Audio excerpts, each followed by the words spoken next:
mungkin sebagian ikhwan-ikhwan atau sahabat semuanya yang pengen umroh itu kan, atau yang apa namanya pengen pergi ke Baitullah itu, gimana sih Kang kiat-kiatnya untuk bisa pergi ke sana gitu ya? Disponsori by Abuca, segar dan menyehatkan.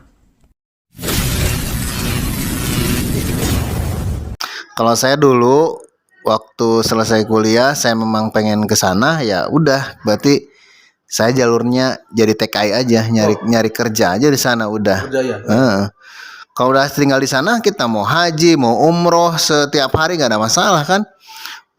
Cuan dapet, pahala dapet, tuh pengalaman dapet, apalagi. Nah, itu salah satu cara ya, satu cara bagi ikhwan semua barangkali mau ke sana dengan dengan jalur kerja, karena modalnya untuk umroh reguler misalkan belum ada gitu, seperti itu sih.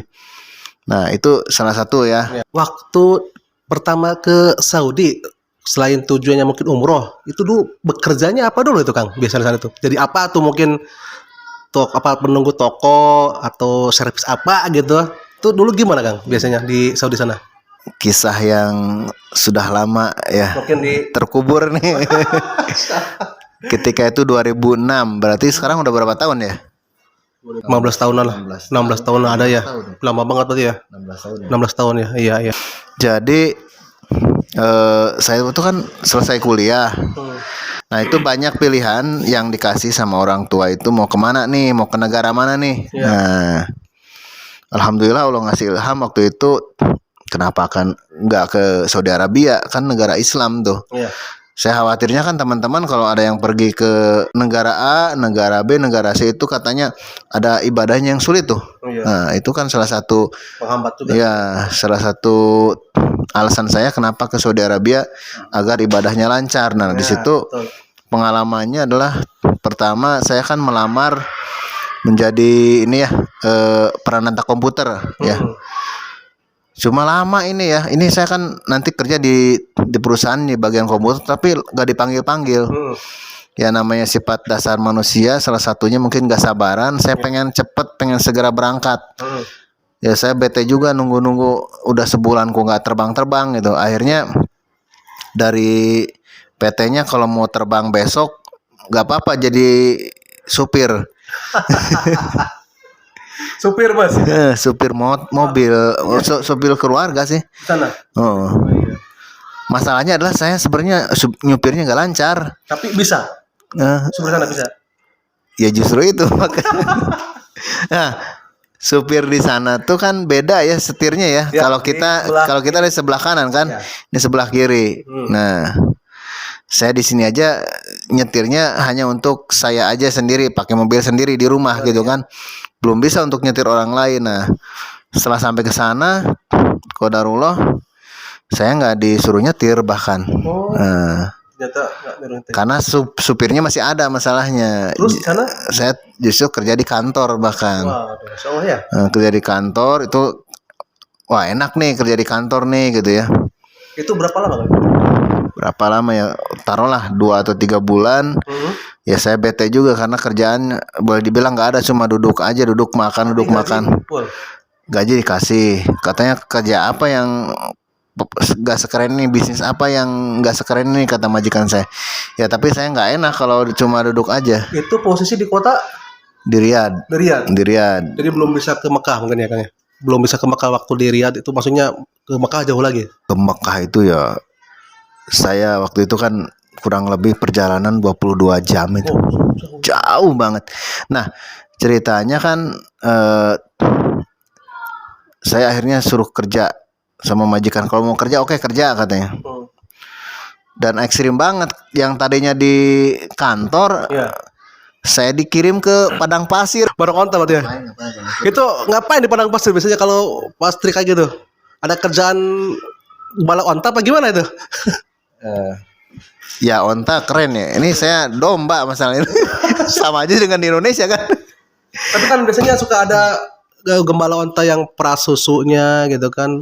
Mungkin kayak semacam orang-orang Baduinya. Itu apa mirip seperti itu Kang? Ya nggak usah jauh-jauh, majikan saya udah orang Baduy masalahnya. Iya, majikan saya Baduy. Ataibi ininya ya, marganya Ataibi. Jadi waktu saya ke Padang Pasir di situ kan ada yang namanya kemah ya. Jadi orang-orang Arab itu, orang Arab Baduy itu senang tinggal di padang pasir, bikin kemah di situ, bakar-bakaran di situ, Iya. ya minum gahwa ya, kopi sama korma, terus bikin kabsah. Dan saya lumayan tinggal lama di situ. Tapi alhamdulillah saya the real ngerasain tinggal di Saudi Arabia di padang pasir ya. This is Saudi Arabia gitu. Ini padang pasir kan. Arabian Nah, iya. Masya Allah. Dan memang benar di situ kalau malam tuh Arabian Night itu ada live musik. Live musik, orang-orang sana itu makan-makan segala macam, buah-buahan segala macam, dan mereka main musik di sana. Tapi musik-musik padang pasir ya. Jangan kira musik drum, keyboard, enggak, musik padang pasir yang kayak gitu, rebana segala macam lah. Baduy. Nah, saya itu ngerinya saya musim dingin waktu itu. Kan mereka kalau musim dingin memang banyak yang main ke padang pasir. Sore tuh rame tuh kayak di pasar malam lah kalau sore tuh. Masya Allah. Banyak banget orang bawa mobil sama anak bawa apa sih kayak bogi motor bogi gitu. Pokoknya di situ rame lah. Nah, saya sampai akhir kenal banyak orang-orang Indonesia ternyata di situ tuh. Kalau majikan saya di padang pasir, ternyata majikan teman saya mah lebih beruntung lagi, dia mah punya pila di padang pasirnya. Jadi kerjanya nunggu pila, enak itu. Nunggu. Di padang pasir, di kemah. Maksudnya. Iya.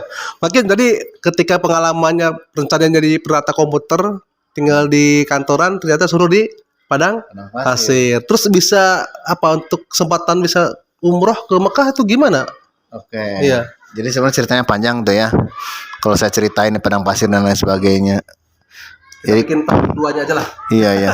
Nanti yang Pasir. ya padang pasir. Nah, nih saya bisa umroh bagaimana ya waktu itu, akhirnya ya majikan narik saya bilang aduh saya nggak kuat nih orang Indonesia nih. Akhirnya diambillah saya ke kantor lagi, cuma beda tempat. Nah disitulah saya the real Pranata komputer. Di situ saya megang komputer, di situ saya jadi customer service, di situ kayak semacam art studio lah. Jadi orang-orang datang ke toko saya gitu ya, ke toko majikan, mau buat desain rumah interior gitu. Orang-orang Arab kan seneng interior rumah ya, makanya namanya itu masih ingat saya, Mark House Decoration. Nama ininya, nama mahalnya atau tokonya kayak gitu. Nah, tahan dulu. Ini sebelum panjang lebar jauh lagi ke umroh, kita mau tanya sebenarnya untuk datang ke Saudi itu kita harus punya skill bahasa nggak sih? Terus skill kemampuan nggak sih? Gitu kan. Terus ada tes wawancara nggak tuh dengan PT atau dengan apa gitu kan? Ini mungkin juga modal buat teman-teman semuanya yang mungkin punya skill tertentu yang bisa dimanfaatkan untuk bisa ke sana gitu kan. Oke, tenang aja teman-teman. Ternyata kita nggak perlu skill apapun sih untuk ke sana. Nggak perlu bahasa Arab, nggak perlu. Cukup bahasa isyarat. Beneran. Kalau mau makan deh, tal gitu. Oh, itu betul. Makan, berarti suruh makan gitu. Gitu. Jadi kalau kita mau belajar, mau bisa bahasa Arab, tinggal 1 bulan lah insya Allah bisa bahasa Arab, tapi bahasa Arab amiyah ya, bukan bahasa Arab fusha.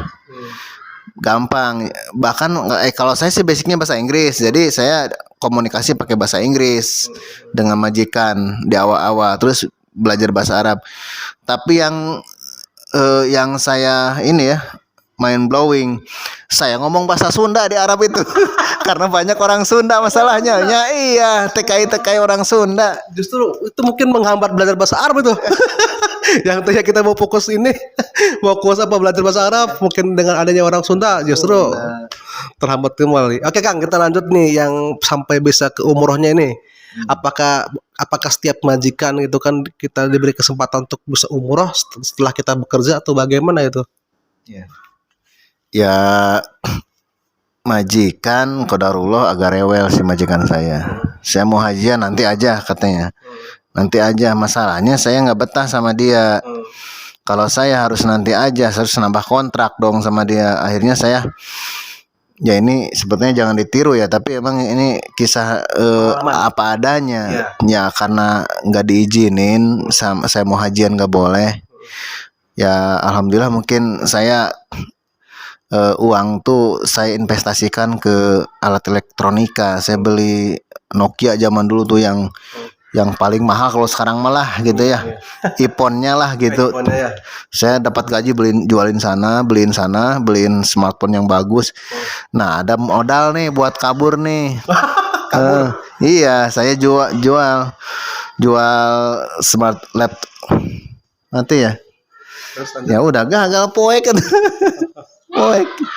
Woi, Ya udah poek. ya udah Mati. di pause.